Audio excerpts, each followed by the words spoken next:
Hi, my name is Renee Bollier, and in my LA class we've been reading The Bell Jar.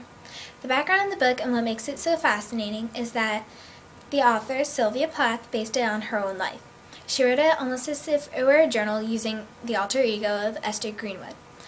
I believe that it was almost a fantasy for her because she too suffered from depression, and I believe that she wanted to get better because towards the end of the book Esther was starting to get better as well, and that was almost a goal for her. The protagonist of the story would be Esther Greenwood herself, and the antagonist would be her mother. On page 203, while talking to Dr. Nolan, she says, "I hate her," I said, and waited for the blow to fall. This meant that when her mom visited her in the hospital, she gave her flowers, but Esther just threw them away because she blames her mom for all of the awful things that have happened in her life, and she believes that she's the cause of all of it. The main conflict in the story is man versus himself, because throughout the novel, Esther goes through this internal battle to try and get better and to be happy, and she feels as if the world's out to get her, which really it isn't. The organization and structure of the novel was used in chronological order. This was used to show how her depression really worsened. In the beginning, she still went places with her friends, and she still lived a pretty much normal life. But right before her suicide, she would hardly get out of bed. She wouldn't change her clothes. She wouldn't bathe. And it really showed her falling into the pit of depression. Flashbacks gave the reader insight as to how she felt, why she felt that, really got to know her. On page 97, while skiing with Betty Willard, she says, "A small answering point in my body flew toward it. I felt my lungs inflate with the inrush of scenery, air, mountains, trees, people. I thought, this is what it is to feel happy." Now, I think that she didn't really know how it felt to be happy, so when she felt the adrenaline of almost falling off the mountain, she felt like that was what it was to be happy, when really it wasn't.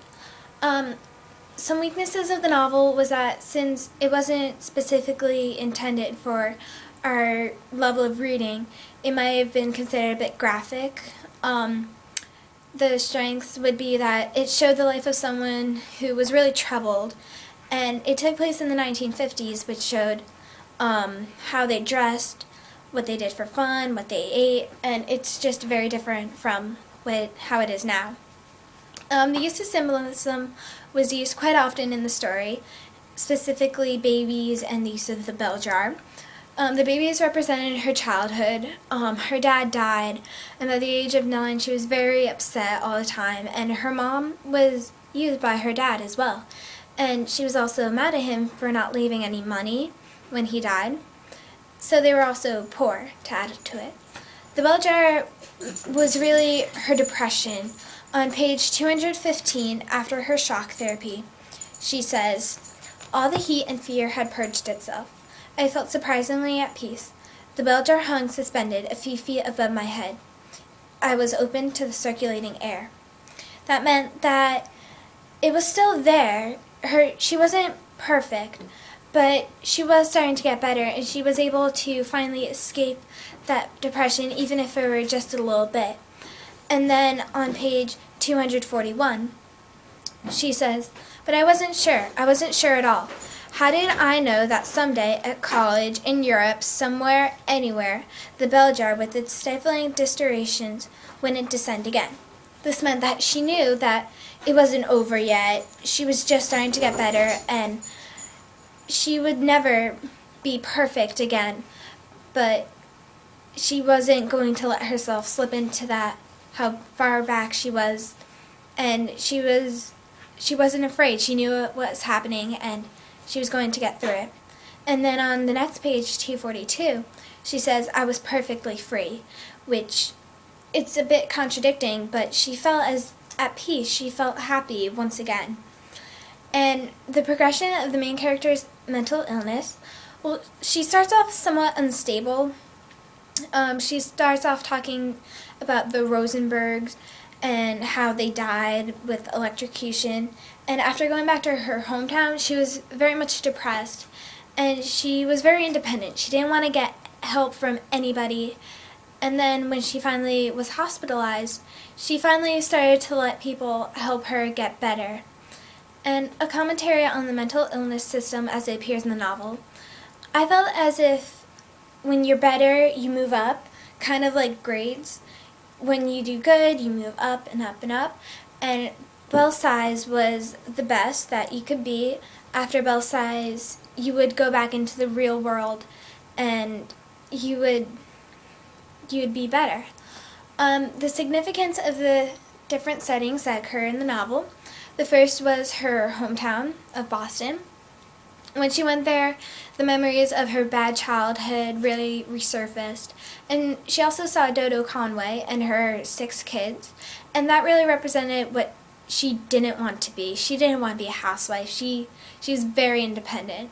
And next, in New York, she had a few instances with men that lessened her point of view of them.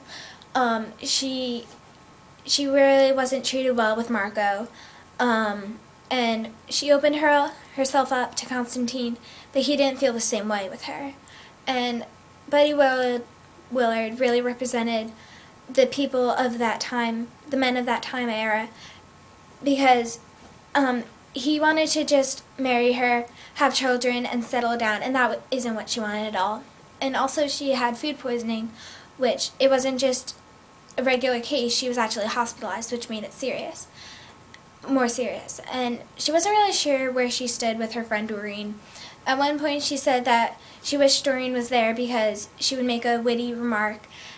But at another point, she left Doreen in the hallway because she knew that if she let her in, she wouldn't ever be able to let her back out. And at the hospital, she finally started to get better. She definitely grew happier and just more well-rounded. The woman's role in society at that time period was really just a housewife and to work for the husband.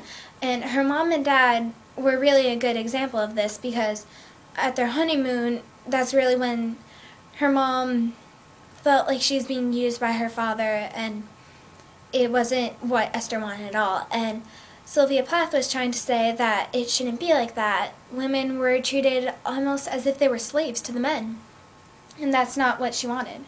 I thought that Esther really was ready to leave the hospital. Even the narrator's tone of voice was happy and more enthusiastic, and I felt as if she was ready for it, and she could handle it. My overall view of the novel and my opinion of it was that it opened my eyes to see that not all books are always happy and upbeat.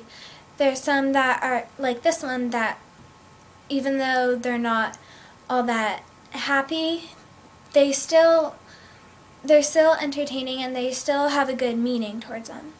And it was very well written. There were a lot of metaphors, and it made you think about what she was trying to say and how she was trying to say it. And I would definitely recommend this book.